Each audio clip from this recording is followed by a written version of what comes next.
नमस्ते साथीहरु। सबभन्दा पहिला बुझौँ हामी ट्रेन्ड भनेको के हो। शेयर मार्केटमा ट्रेन्ड भनेको कुनै पनि स्टक अथवा सेक्युरिटिजको प्राइस घटिरहेछ कि बढिरहेछ कि थोरैको घटबढ मात्र भइरहेछ, त्यो भनेको ट्रेन्ड भन्ने बुझिन्छ। जस्तै हामी एक महिनाको कुनै पनि स्टकको प्राइस हेर्यो भने, अब्जर्भ गर्यो भने, एक महिनाको इन्टरभलमा तपाईले हेर्नुभयो भने डेढ हप्ता जति प्राइस घटिरहेछ, त्यसपछि एक हप्ता फेरि प्राइस घट्यो, त्यसपछि गएर प्राइस थोरै घटबढ भइरहेछ। यसरी ग्राफ बनाउँछ। यसमा हामी यो भन्न सक्छौं लगातार जुन डेढ हप्ता बढिरहेछ त्यसलाई हामी अप ट्रेन्ड भन्न सक्छौं, घट्ने प्राइस जुन छ त्यसलाई डाउन ट्रेन्ड भन्न सक्छौं र त्यसपछाडिको यो जुन थोरै घटबढ भइरहेछ त्यसलाई हामी साइडवे ट्रेन्ड भन्न सक्छौं। यसरी ट्रेन्ड हामी बुझ्न सक्छौं। त्यसपछाडि कति प्रकारको हुन्छ त, एउटा हुन्छ अप ट्रेन्ड, बुलिश ट्रेन्ड पनि भन्छ, त्यसपछाडि हुन्छ डाउन ट्रेन्ड जसलाई बियरिश ट्रेन्ड भन्छ र त्यसपछि हुन्छ साइडवे ट्रेन्ड जसलाई कन्सोलिडेसन ट्रेन्ड पनि भन्छ। पहिला बुझौं भनेको के हो त। कुनै स्टकको प्राइस कुनै टाइम इन्टरभलमा लगातार बढिरहेछ भने त्यसलाई हामी अप ट्रेन्ड भन्न सक्छौं। अब यो किन प्राइस बढ्छ त कुनै पनि कम्पनीको, यदि कुनै पनि कम्पनी राम्रो पर्फर्मेन्स गरिरहेछ अथवा कुनै तपाईं कम्पनी हेर्नुहुन्छ जुन कम्पनीको एकदम प्रॉफिट भइरहेछ, त्यो कम्पनीलाई त्यो मार्केटमा त्यो कम्पनी एकदम रिनाउन्ड कम्पनी छ, एकदम सबले चिनिरहेछ, त्यो कम्पनीको प्रोडक्ट युज गरिरहेछ, त्यसले राम्रो प्रोडक्ट बनाइरहेछ भने त्यो कम्पनी अभियसली पनि त्यसको शेयर प्राइस एकदम बढ्छ र त्यो कम्पनीलाई जुन इकोनोमिक कन्डिसन छ त्यसले पनि सपोर्ट गरिरहेछ भने कुनै पनि स्टक प्राइस बढ्न सक्छ। यसरी हामी कुनै पनि स्टकको प्राइस लगातार बढिरहेछ, कुनै टाइम इन्टरभलसम्म बढिरहेछ भने त्यसलाई हामी अप ट्रेन्ड भन्न सक्छौं। अब अप ट्रेन्डबाट हामी ग्राफ हेरौँ, त्यसमा हामी हेर्न सक्नुहुन्छ यता कुनै पनि कम्पनीको ग्राफ सबभन्दा पहिला यता लो पोइन्ट छ, एउटा लो पोइन्टबाट कम्पनीमा त्यसपछि एउटा केही प्राइस बढेर हाई बनायो, त्यसपछि आएर यो लो भन्दा पछाडिको लो भन्दा हाई भयो, हामी हायर लो भन्न सक्छौं।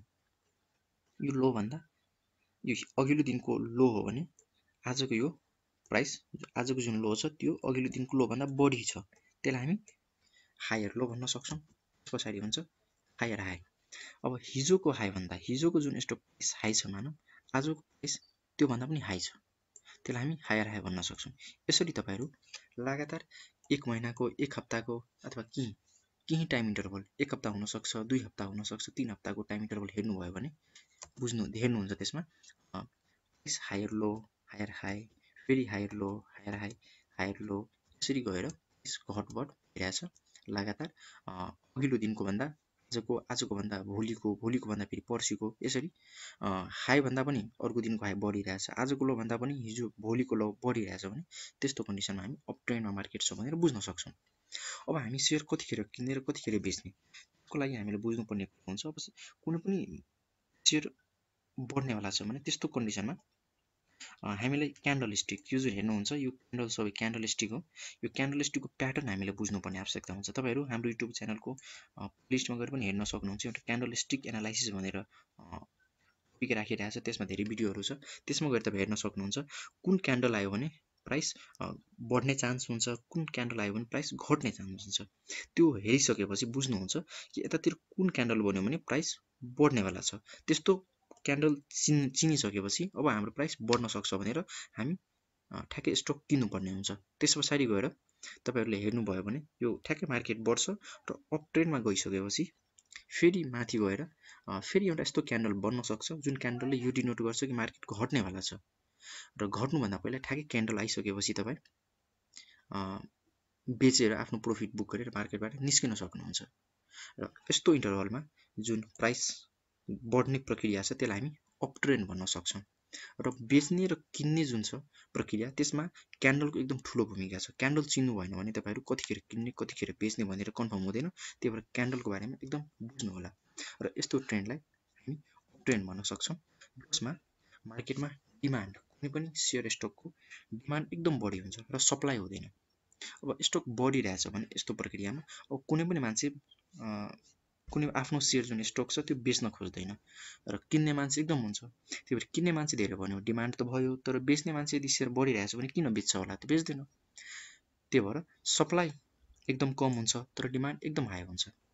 त्यसपछि जब हामी डाउन ट्रेन्डमा, त्यसलाई हामी बियरिश ट्रेन्ड पनि भन्न सक्छौं। जस्तै अप ट्रेन्डमा कुनै पनि स्टक प्राइस लगातार बढिरहेको थियो त्यस्तै यसमा पनि कुनै पनि स्टकको प्राइस लगातार घटिरहेको छ कुनै टाइम इन्टरभलमा फिक्स टाइम इन्टरभल हुनसक्छ त्यसको। यदि एक हप्ताको हेर्नुभयो भने 1.5 हप्ता जति घटिरहेको छ, त्यस पछाडि 1 सालको हेर्नुभयो भने हुनसक्छ यसमा 2 महिना घटिरहेछ अथवा 6 महिना प्राइस घटिरहेछ, फेरि पछि गएर बढेको छ। त्यो टाइम इन्टरभलमा कुन टाइम इन्टरभल हेर्दै हुनुहुन्छ त्यो टाइम इन्टरभलमा प्राइस घटिरहेछ भने त्यसलाई हामी डाउन ट्रेन्ड भन्न सक्छौँ।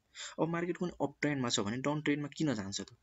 यो कुरो बुझ्दाखेरि मार्केटमा यदि कुनै नेगेटिभ न्युज छ, कुनै स्टकलाई लिएर कुनै नेगेटिभ न्युज छ होइन, अथवा पुवर कम्पनी पर्फर्मेन्स, कुनै पनि कम्पनी जुन कम्पनीको तपाईँ सेयर लिनुभएको छ त्यो कम्पनीको प्रडक्ट मार्केटमा नराम्रो आयो, तपाईँ कुनै साबुन युज गर्दै हुनुहुन्छ जुन कम्पनीको सेयर मार्केटमा लिस्टेड छ र त्यो साबुन राम्रो छैन, एकदम नेगेटिभ कमेन्ट आइरहेछ भने अफकोर्स त्यो मार्केटको सेयर प्राइस घट्न सक्छ। त्यही भएर पुवर कम्पनी पर्फर्मेन्सले गर्दा पनि घट्न सक्छ। र त्यसपछि इकोनोमिक डाउनटर्न, यदि कन्ट्रीको इकोनोमिक कन्डिसन ठिक छैन भने त्यो पनि सेयर स्टक घट्न सक्छ। र इन्भेस्टरहरूले गलत न्युज दिएर अथवा आफ्नो ठुलो इन्भेस्टरले लगातार सेयर एकैपल्ट बेच्यो भने पनि कुनै पनि स्टक डाउन ट्रेन्डमा जान सक्छ। ग्राफ हेर्नलाई मैले नेप्सेको अर्को ग्राफ ल्याएको छु, यसमा हेर्न सक्नुहुन्छ। सबभन्दा पहिला एउटा हाई पोइन्टमा आयो। अब हाई पोइन्ट आयो भने अब तपाईँ कतिखेर बेच्ने, त्यतिखेर बेच्नुपर्छ, नभए यो बिचमै बेचिहाल्नुपर्छ। अब यो बेच्नलाई सबभन्दा पहिला क्यान्डल हेर्नुपर्ने हुन्छ, कुन क्यान्डल स्टिक बनाएको छ।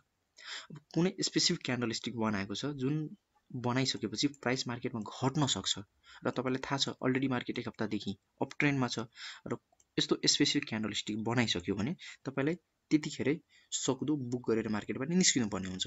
किनभने यसो ढिलो गर्नुभयो भने तपाईँ यता तलतिर पनि बेच्न सक्नुहुन्छ र त्यतिखेर किन्ने मान्छे नै हुँदैन। त्यही भएर तपाईँहरूलाई ठ्याक्कै क्यान्डल बनाउने बित्तिकै यसो हेरेर बेचिहाल्नुपर्छ। त्यही भएर क्यान्डलको बारेमा एकदम बुझ्न आवश्यकता छ। त्यस्तै यो ट्रेन्ड पहिला बुझौँ हामी।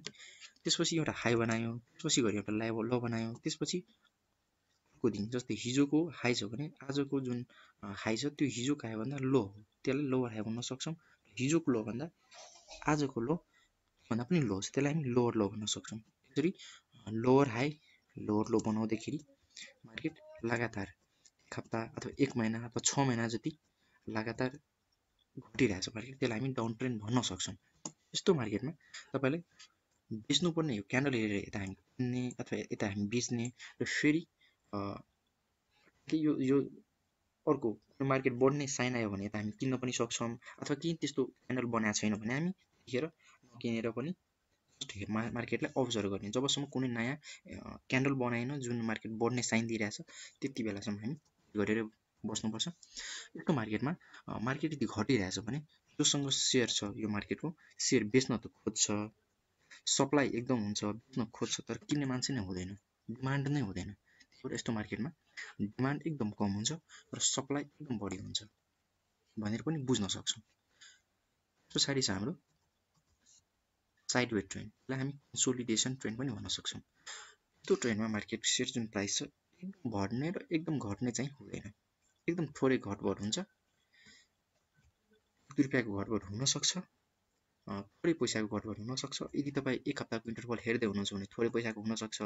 तपाईँ 1 सालको इन्टरभलमा हेर्दै हुनुहुन्छ भने 50 रुपियाँको पनि हुनसक्छ, 100 रुपियाँको पनि हुनसक्छ। अब तपाईँ कति टाइम इन्टरभलमा, यसमा टाइम इन्टरभल एकदम ठुलो मेटर गर्छ। तपाईँ कुन टाइम इन्टरभलमा ट्रेन्ड हेर्दै हुनुहुन्छ त्यही हिसाबले यदि धेरैको घटबढ भएको छैन, साइडवेले मार्केट गइरहेछ भने त्यसलाई हामी साइड ट्रेन्ड भन्न सक्छौँ। त्यो हेर्न सक्नुहुन्छ यता।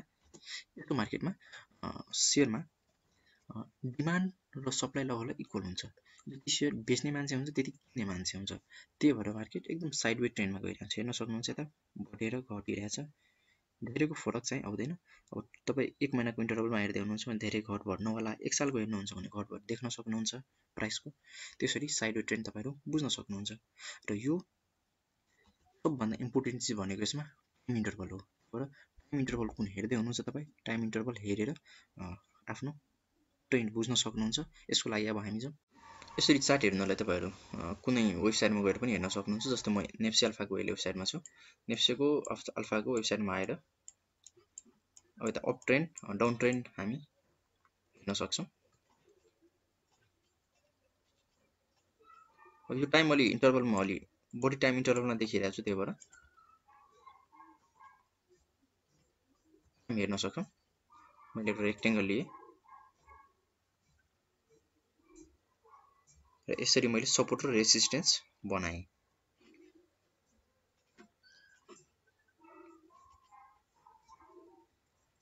हेर्न सक्नुहुन्छ मार्केट यो 2018 देखि लगातार 2020 को यता फेब्सम्म मार्केट लगातार साइडवे ट्रेन्डमा छ। मार्केटमा धेरै बढ्ने अब धेरै टाइम इन्टरभल छ भने धेरै बढ्ने घट्ने अब जस्तै यो यता 1400 छ 14 माथि भयो 1500 तल 1200 भयो। अब यतिमा लागि गरिरहेछ धेरै टाइम इन्टरभल भएर यो हुन त प्राइस 2-300 कै भयो तर धेरै टाइम इन्टरभलमा यसलाई हामी साइडवे ट्रेन्ड भन्न सक्छौं। त्यसरी हेर्न सक्नुहुन्छ रेसिस्टेन्स भनेको हाम्रो यति भयो यो भन्दा माथि मार्केट गएको छैन र यो भन्दा तल लगभग आएको छैन। 11 सपोर्ट भनेको 1145 मा भयो र माथि भनेको 1363 जति भयो। यो बीचमै मार्केट लगातार लागि गरिरहेछ। 2018 देखि लिएर 2020 को फेब्रुअरी मे सम्म मार्केट लगातार हाम्रो जुन नेप्से इन्डेक्स छ त्यो एकदम साइडवे ट्रेन्ड गइरहेछ र यो साइडवे ट्रेन्डमा हेर्न सक्नुहुन्छ low high low high low high धेरै अप ट्रेन्ड छैन धेरैको ग्याप छैन। अब यसलाई पनि जुम गर्नुहुन्छ भने यसमा पनि डाउन ट्रेन्ड सानो अप ट्रेन्ड हेर्न सक्नुहुन्छ बट लामो इन्टरभल भएर यसलाई पनि तपाईहरुले साइडवे ट्रेन्ड भन्न सक्नुहुन्छ। त्यसपछि आएर मार्केट यता 2020 को फेब्रुअरी मार्च पछाडि मार्केट यसरी लाइन ड्रा गर्नुभयो भने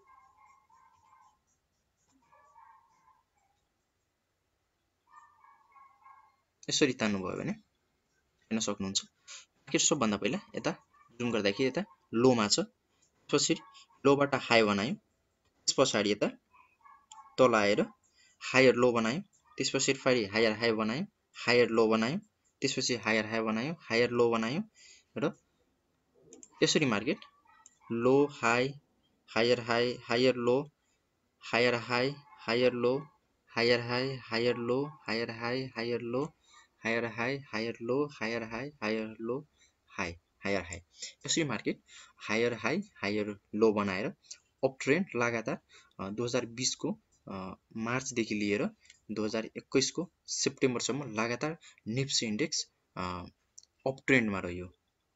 यसरी त्यसपछि गएर फेरि यता ट्रेन्ड रिभर्स भएर मार्केट अर्को ट्रेन्डमा गएको छ। हेर्नलाई हामी फेरि एउटा लाइन तानौं यसरी हामी लाइन ताने हेर्न सक्नुहुन्छ मार्केट यता हाईमा छ त्यसपछि मार्केट लोमा आयो त्यसपछि फेरि यता माथि आएर यता लोवर लो बनायो फेरि हाई लोवर हाई बनायो